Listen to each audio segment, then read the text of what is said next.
अरब सागर में तैरते 5 शिवलिंगों का सबसे बड़ा रहस्य। एक ऐसा अनोखा शिवलिंग जो स्वयं अरब सागर में है। अरब सागर की लहरें शिवलिंग का जलाभिषेक करती हैं।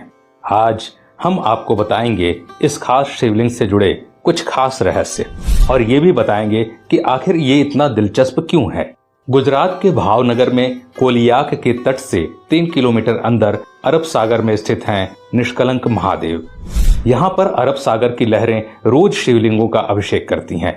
लोग पानी में पैदल चलकर ही इस मंदिर के दर्शन करने आते हैं। इसके लिए उन्हें ज्वार के उतरने का इंतजार करना पड़ता है। भारी ज्वार के वक्त केवल मंदिर की पताका और खंभा ही नजर आता है, जिसे देखकर कोई भी अंदाजा नहीं लगा सकता कि आखिर पानी के नीचे समुद्र में महादेव का प्राचीन मंदिर स्थित है। यहाँ पर शिव जी के 5 स्वयंभू शिवलिंग हैं।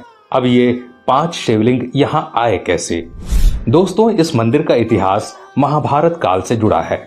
महाभारत के युद्ध में पांडवों ने कौरवों को मारकर युद्ध जीता था, लेकिन युद्ध समाप्ति के पश्चात पांडव ये जानकर बड़े दुखी हुए कि उन्हें अपने ही सगे संबंधियों की हत्या का पाप लगा है। इस पाप से छुटकारा पाने के लिए पांडव भगवान श्री कृष्ण से मिले। पाप से मुक्ति के लिए श्री कृष्ण ने पांडवों को एक काला ध्वज और एक काली गाय सौंपी और पांडवों को गाय का अनुसरण करने को कहा। यह भी बताया कि जब ध्वज और गाय दोनों का रंग काले से सफेद हो जाए तो समझ लेना कि तुम्हें पाप से मुक्ति मिल चुकी है। साथ ही श्री कृष्ण ने उनसे ये भी कहा कि जिस जगह ऐसा हो वहां पर तुम सब भगवान शिव की तपस्या करना। पांचों भाई भगवान श्री कृष्ण के कथानुसार काले ध्वज हाथ में लिए काली गाय का अनुसरण करने लगे। इस क्रम में वो कई दिनों तक लगभग हर जगह से गुजरते रहे, लेकिन गाय और ध्वज का रंग नहीं बदला। लेकिन जब वो वर्तमान गुजरात में स्थित कोलियाक तट पर पहुंचे तो गाय और ध्वजा का रंग एकदम से सफेद हो गया। इससे पांचों पांडव बहुत खुश हुए और वहीं पर उन्होंने भगवान शिव का ध्यान करते हुए तपस्या करना शुरू कर दिया।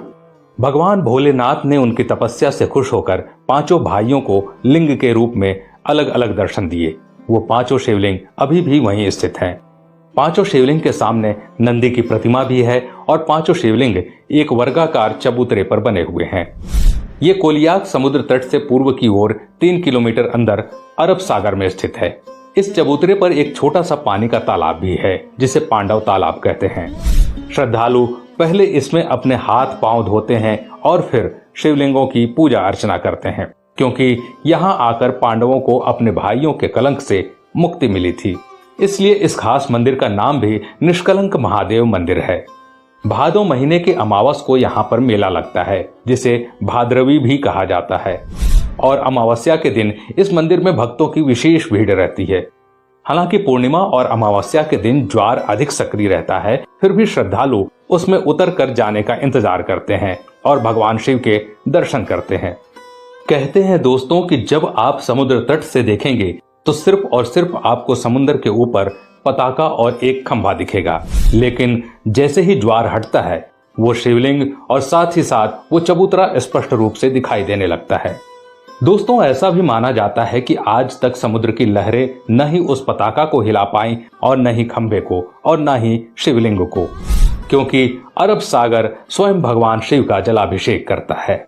तो दोस्तों, अगर ऐसे में भविष्य में आपको इस खास मंदिर में जाने का अवसर मिले तो इस अवसर को चूकिएगा मत, या कभी आप गुजरात घूमने जाएं तो इस मंदिर के दर्शन अवश्य कीजिएगा, जिसे निष्कलंक महादेव के नाम से जाना जाता है।